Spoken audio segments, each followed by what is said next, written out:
제가 받들어 읽도록 하겠습니다. 한 절씩 교독하겠습니다. 사무엘의 말이 온 이스라엘에게 이르니라. 이제 이스라엘은 나가서 블레셋 사람들과 싸우려고 에벤에셀 옆에 진을 치고 블레셋 사람들은 아벡에 진을 쳤더라.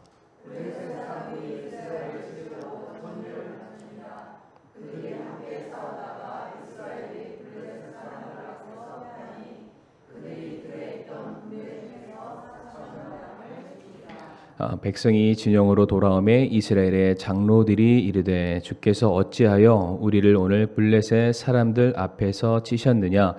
우리가 실로에서 주의 언약궤를 우리에게로 가져오고 그것이 우리 가운데 올 때에 우리 원수들의 손에서 우리를 구원하게 하자 하니라. 이에 백성이 사람을 실로에 보내었으니 이것은 그들이 그룹들 사이에 거하시는 만군의 주의 언약궤를 거기서 가져오고자 함이더라. 엘리의 두 아들 홈니와 비느하스가 하나님의 언약궤와 함께 거기 있더라. 아멘. 말씀을 위해서 잠시 기도하겠습니다. 하나님 아버지 감사합니다. 또 이 부족한 정이 또 오늘 이 오후 시간에도 하나님 말씀을 또 전하려 합니다. 말씀을 통해서 하나님의 뜻이 무엇인지를 저희들이 분별해 내게 하여 주옵시고 우리가 그 말씀 앞에 우리가 정직하게 반응할 수 있도록 도와주시옵소서. 예수님의 이름으로 기도를 드리옵니다. 아멘. 오늘은 사무엘상 4장 1절부터 4절까지의 말씀을 통해서 문제의 근본적인 원인이라는 제목으로 말씀을 나누길 원하는데, 앞에 사진도 보게 되면은 이제 이게 언어 유희죠. 이게 fake라는 단어가 될 수 있고요, fact라는 단어도 될 수가 있습니다. 그러니까 우리가 자칫 잘못하면은 우리가 본질을 잊은 채 무엇인가 현혹돼서 우리가 잘못 그릇 행할 수 있다라는 차원에서 오늘 설교 제목을 문제의 근본적인 원인이라는 제목으로 나누게 됐는데, 제가 지난 오후 예배 시간에 설교 제목이 이제 인과율이라는 제목으로 말씀을 나누게 됐습니다. 오늘은 어찌 보면은 그 말씀의 이제 확장판으로 볼 수 있는데, 우리가 원인을 정확하게 분석하자라는 차원에서 오늘 말씀을 나누길 원합니다. 뭐가 됐든지 간에 크고 작은 사건, 사고가 일어나게 되면은 다음에는 그 동일한 일이 발생하지 않기 위해서 무엇 때문에 어떠한 연유로 이러한 일들이 발생했는지 원인을 분석하기 마련입니다. 이 사후 약방문이라는 말이 있는데, 죽은 다음에 약을 짓는 것이 아니라 그런 일들이 발생하기 이전에 먼저 원인을 분석해서 다음부터는 이와 같은 일들이 발생하지 않도록 우리가 조심하자, 주의하자, 이런 부분들이 더 중요하겠죠. 오늘 본문 10절 말씀을 한번 보시길 바랍니다. 우리가 읽지는 않았습니다만은 사무엘상 4장 10절 말씀 보게 되면, 블레셋 사람들이 싸움에 이스라엘이 패하여 그들이 각각 자기 장막으로 도망하였고 거기에 심히 큰 살력이 있었으니 거기서 이스라엘의 보병 3만 명이 쓰러졌더라 라고 되어 있습니다. 이스라엘과 블레셋의 전쟁에서 이스라엘이 패하게 되는데 무려 그때 당시에 3만 명의 사람들이 죽게 되었음을 말해주고 있고요. 이어지는 11절 말씀을 보게 되면은 3만 명에서 죽는 것으로 그쳤던 것이 아니라 11절에 또 하나님의 궤는 빼앗겼고 엘리의 두 아들 홈니와 비느하스는 죽임을 당하였더라라고 되어 있습니다. 3만 명이 죽었고 플러스 홈니와 비느하스 제사장의 직분을 감당했었던 두 사람마저도 죽게 됩니다. 우리가 이 10절과 11절 말씀을 통해서 이스라엘 백성들이 왜 블레셋과의 전쟁에서 패하게 됐는지 한 가지 단서를 찾을 수 있는데, 그것은 바로 하나님의 궤가 빼앗겼다라는 것을 우리가 알 수가 있습니다. 그러니까 지금 엘리의 두 아들이자 제사장이 홈니와 비느하스가 죽었던 것을 비롯해서 이스라엘 백성들 3만 명의 군사가 죽임을 당했던 이유를 우리는 바로 그것이 하나님의 궤를 빼앗겼기 때문이다라고 간단하게 이렇게 생각을 할 수가 있습니다. 그런데 이미 저희가 사무엘상 4장 1절부터 4절까지 말씀을 읽었는데, 이 3만 명이 죽는 전쟁의 패배의 사건이 있기 이전에 이미 한 번 블레셋과의 전쟁에서 패배했던 사건이 오늘 본문 2절 말씀에 나와 있습니다. 블레셋 사람들이 이스라엘을 치려고 전열을 갖추니라. 그들과 함께 싸우다가 이스라엘의 블레셋 사람들 앞에서 패하니 그들이 들에 있던 군대 중 이스라엘 군대를 말합니다. 4,000명 가량이 죽었다라고 되어 있습니다. 그러니까 블레셋과의 1차 전쟁 때 이미 이스라엘은 4,000명 가량의 군사가 죽는 패배를 맞이하게 됩니다. 그래서 그들이 다시 한번 전열을 가다듬고 2차전을 준비하게 되는데, 이때에는 우리가 이미 읽어서 아는 것처럼 2차전 전쟁 때에는 사람만 준비한 것이 아니라 하나님의 궤를 들고 갈 계획까지 세우게 됩니다. 그래서 3절 말씀 보게 되면, 백성이 진영으로 돌아오매 이스라엘의 장로들이 이르되 주께서 어찌하여 우리를 오늘 블레셋 사람들 앞에서 치셨느냐? 우리가 실로에서 주의 언약궤를 우리에게 가져오고 그것이 우리 가운데 올 때에 우리 원수들의 손에서 우리를 구원하게 하자라고 그들이 말들을 나누게 됩니다. 하나님의 궤, 주의 언약궤를 앞세우고 나아가게 된다면 우리가 원수들의 손이죠, 블레셋과의 전쟁에서 승리를 얻게 될 것이라고 그들이 굳게 믿게 됩니다. 그래서 사람들이 모의한 끝에 홈리와 비나스를 통해서 실로에서부터 언약궤를 가져오도록 부탁을 하게 되죠. 그래서 5절 말씀 보게 되면, 주의 언약궤가 진영에 들어올 때에 온 이스라엘이 큰 소리를 외침에 땅이 다시 울림으로라고 되어 있습니다.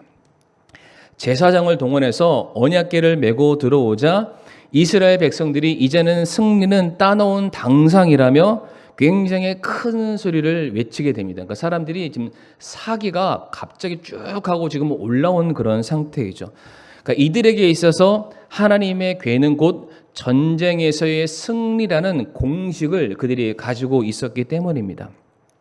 그러니까 마치 우리가 지난 시간 그 바벨론의 포로로 붙잡혀 갔었을 때에 이스라엘 자녀 세대들이 우리가 이곳에 들어온 것은 우리의 죄 때문이 아니라 부모님의 죄 때문에 우리가 억울한 시간들을 보내고 있습니다 라고 말했던 것처럼, 현재 이스라엘 백성들은 우리가 블레셋과의 전쟁에서 패배했던 것은 다른 게 아니다, 언약궤가 없었기 때문이다. 그러니까 전쟁의 승패를 언약궤라는 어떠한 도구에만 그들이 집중하고 있는 그런 상태를 볼 수가 있죠. 일단 그 언약궤가 이스라엘 백성 안에 들어오게 되고 이스라엘 백성들이 소리를 지르니까 그 소리를 들었던 블레셋 군대의 사기가 꺾이게 됩니다. 오늘 본문 7절과 8절 말씀 보게 되면, 마치 이스라엘이 여리고성을 점령하기 전에 하나님에 대한 소문이 이미 수많은 사람들에게 번져 있었고 그 소식을 알고 있던 사람들의 마음이 녹아져 내렸던 것처럼 블레셋 역시 하나님이 어떠한 분이신지를 이미 알고 있었습니다. 그래서 언약궤가 들어왔다는 소식을 듣고 블레셋 군대의 마음이 완전히 낙담되어 있는 상태가 7절과 8절이죠. 그런데 9절 말씀 보게 되면은 오히려 그러한 상황임에도 불구하고 블레셋 사람들이 마음을 강하게 하고 남자답게 행동했다라고 되어 있습니다. 이게 무슨 말이냐면, 이제 하나님의 궤가 들어왔잖아요. 그러니까 어차피 그 궤가 들어온 상황에서 그동안의 모든 전쟁의 소문을 들었을 때 이스라엘 백성들 플러스 하나님의 궤 무조건 승리였어요. 그러니까 지금 하나님의 궤가 들어왔으니 우리가 1차전에서는 이겼지만은 2차전에서는 볼 것 없이 이미 졌다. 어차피 우리에게 죽음이 이미 도달해 왔으니 그냥 우리가 포기하지 말고 죽더라도 남자처럼 싸우고 죽자. 지금 그 마음으로 그들이 전쟁터에 나가게 됩니다. 그런데 이 결과는 놀랍게도 우리가 이미 알고 있는 것처럼 블레셋이 이 전쟁에서 승리를 거두게 됩니다. 분명 이 전쟁에서 질 것을 예상했던 블레셋은 전쟁에서 승리를 거두게 되었고요. 반대로 전쟁에서 승리를 예상했던 이스라엘은 1차전보다 더 큰 패배를 그들이 맞이하게 되죠. 그러니까 1차전에서는 4,000명만 죽었다면은 2차전에서는 3만 명이 죽었고요. 그들을 이끄는 영적인 지도자 둘이 죽었고요. 그들이 그토록 믿고 확신했었던 하나님의 궤마저도 빼앗김을 이제 당하게 되죠. 근데 성도님들, 우리가 여기서 한 가지 좀 생각해 봐야 될 게 무엇이냐면은, 아마 우리가 대부분 성도님들이 의문을 품지 않는 부분들이 있는데, 그게 뭐냐면 이 하나님의 언약궤가 하나님의 백성들의 손에 있었음에도 불구하고 그것을 우리가 거룩히 우리가 경외하는 마음으로 하나님께서 명령하신 방법대로 행하지 않으면은 아무리 언약궤를 가지고 있어도 하나님의 백성들이 죽는 사건이 있었습니다. 대표적으로 사무엘기하 6장 말씀 가보게 되면은 이제 블레셋 땅에서 빼앗겼던 언약궤가 다시 이스라엘 진영 안으로 넘어오는 사건이 있는데, 그때 수레에 언약궤를 싣고 오는 과정 속에서 덜컹 해가지고 그 언약궤가 쏟아질 뻔했을 때에 그것을 보고 있었던 웃사가 쫓아가서 그 언약궤에 손을 대는 장면. 그러니까 이 행위 자체만 보건대 언약궤에 대해서 이것을 귀히 여기는 그런 마음이었지만 이미 하나님께서 명령하셨던 언약궤를 이동하는 방법이 따로 있습니다. 그래서 그 자리에서 이 웃사가 죽어서 그 자리를 베레스 웃사라고 했던 그 사건을 성도님도 아마 기억하실 거예요. 모세오경을 보게 되면은 언약궤는 짊어져야 된다라고 말씀하고 계시고요. 그것은 아무나 옮길 수 있는 것이 아니라 레위 지파에 속한 제사장들만이 그것을 할 수 있다라고 분명히 명시를 하십니다. 자, 그럼 한번 생각해 보세요. 지금 블레셋이 이스라엘과의 전쟁에서 2차전에서 승리를 거두고 그 언약궤를 빼앗아 갑니다. 이 블레셋 사람들이 이 언약궤를 이동하는 방법을 알았을까요? 몰랐을까요? 아마 몰랐을 겁니다. 그러니까 그들이 언약궤를 가지고 갔을 때 그들 안에는 제사장이 고른 존재하지 않죠. 그러니까 제사장이라는 사람이 아예 없습니다. 그런데 블레셋 사람들이 언약궤에 손을 대거나 언약궤를 가지고 이동하는 방법에서는 그들이 원하는 대로, 그들이 하고 싶은 대로 이 언약궤를 옮겼을 거예요. 그런데 누구 하나 죽거나 다치는 일이 성경에 나와 있지 않습니다. 그냥 언약궤를 옮겼다라고만 되어 있습니다. 물론 이 이후에 하나님의 궤가 블레셋 진영 안에 들어가게 되었을 때, 특별히 그들이 섬기고 있는 우상 신당 안에 들어가게 됐을 때, 그리고 사람들이 그 언약궤 안에 무엇이 들어있나 궁금해서 그 언약궤를 열어보는 사건에서는 하나님의 진노가 내려서 블레셋 사람들이 죽는 사건은 나오는데, 순수하게 이 언약궤가 이동하는 과정 속에서는 누구 하나 죽었다라는 그런 말씀이 나와 있지 않습니다. 제가 이것을 왜 이렇게 말씀을 드리냐면, 이스라엘 백성들은 하나님의 궤만 있으면 블레셋을 이길 거라고 생각을 했습니다. 그런데 하나님의 궤를 가지고 블레셋과 싸움을 했는데 그들이 패배를 했죠. 게다가 그 블레셋이라는 사람들이 하나님의 궤를 가지고 자기 진영 안으로 들어갔습니다. 이스라엘 백성들의 생각 같았으면은 궤 플러스 승리인데, 궤가 그들의 손 안에 들어갔고 궤가 블레셋 진영 안에 머물러 있음에도 불구하고 아무런 일이 일어나지 않는 거예요. 무엇을 말할까요? 이 전쟁의 패배는 하나님의 궤와는 아무런 상관이 없다라는 겁니다. 이스라엘 백성들은 궤만 있으면 승리할 거라고 생각했지만 그 궤가 그들의 손 안에 들어갔음에도 불구하고 아무 일이 일어나지 않았다. 궤와 이 전쟁의 승패는 하등의 관계가 없다라는 것이죠. 오늘 본문 3절 말씀을 다시 한번 우리가 보기를 원하는데, 이스라엘 백성들이 지금 간과하고 있는 그들의 문제의 근본적인 원인이 여기서 나옵니다.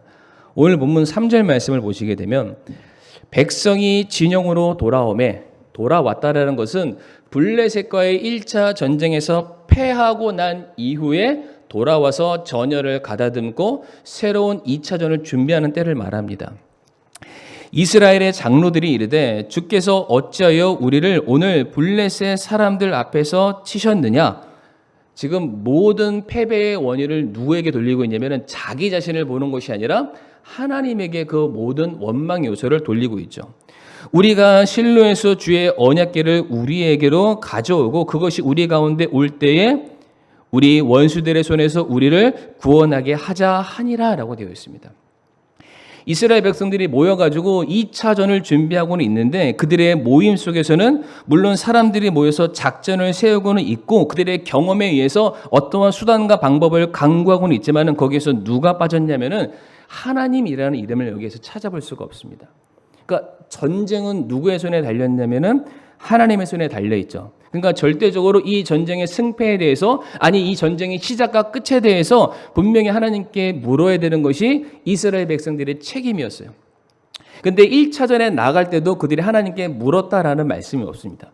그러면 전쟁에서 패했으면은 당연히 이 패한 것에 대한 원인을 어디서 찾아야 되냐면은 그들의 전술의 부족함에서 찾는 것이 아니라 이 전쟁을 주관하시는 하나님께 우리가 묻지 않았기 때문에 하나님 저희들의 경고망동함을 용서해 주시고 이제 다시금 우리가 하나님께 여쭈옵사오니 우리가 무엇을 해야 되는지 어떻게 해야 되는지 알려주세요라고 묻는 게 맞습니다.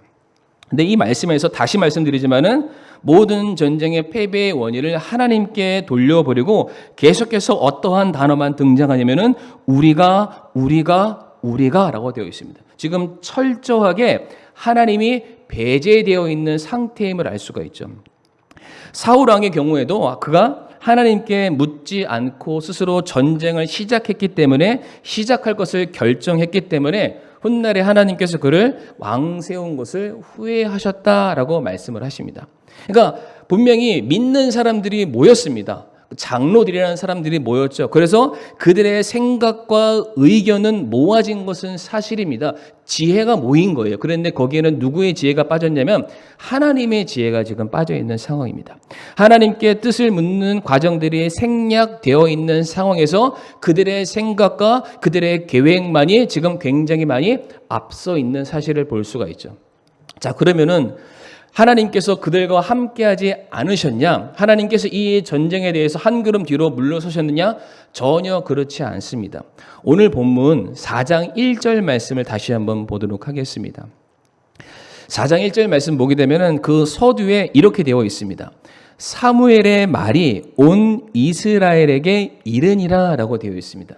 그러니까 당시에 사무엘이 얼마나 많은 사람들에게 영향을 끼치고 있는지를 보여주는 그 말씀인데 이 4장 1절의 말씀을 더 정확하게 이해하려면 그 바로 앞에 있는 사무엘상 3장 19절부터 21절의 말씀을 보면은 우리가 이 의미를 정확하게 분석할 수가 있습니다. 그 앞에 있는 사무엘상 3장 19절부터 21절 말씀에 한번 보세요. 사무엘이 자라매 주께서 그와 함께 하셔서 일단은 하나님이 사무엘과 함께 하신다. 그를 들어 사용하신다라고 말씀하시죠. 그러면서 그의 말들 중 하나도 땅에 떨어지지 아니하게 하시니라라고 되어 있습니다. 그러니까 사무엘에는 그 사람의 말에 능력이 있는 것이 아니라 하나님께서 사무엘에게 주시는 그 말씀이 하나님의 말씀이기 때문에 하나도 땅에 떨어지는 것 없이 다 성취된다라고 말씀을 하세요. 그래서 20절 말씀 보게 되면 단에서부터 브엘세바, 대한민국으로 따지면은 할라에서 백두까지 이스라엘 전역 안에 이르기까지 온 이스라엘이 사무엘은 주의 대언자로 세워진 줄을 알았더라. 그러니까 당시에 누가 대언자였습니까? 사무엘이 대언자였어요. 하나님의 말씀을 대신해서 전달해주는 사람이 사무엘이라는 사실을 모든 사람들이 알고 있었죠. 21절 말씀에 주께서 다시 실로에서 나타나셨으니 주께서 실로에서 주의 말씀으로 사무엘에게 자신을 계시하셨다라고 되어 있습니다.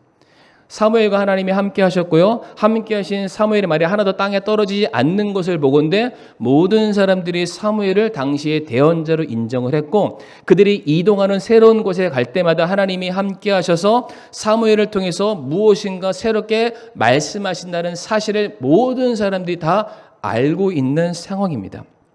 그러니까 이스라엘 백성들이 1차 블레셋과의 전쟁에서 패배하게 되었을 때에 그들이 하나님께 원망을 하고요. 이 전쟁의 승리의 방법을 얻어오기 위해서 언약궤를 찾아갈 계획을 세우는 것이 아니라 누굴 먼저 찾아가야 되나요? 사무엘을 먼저 찾아가야 됩니다.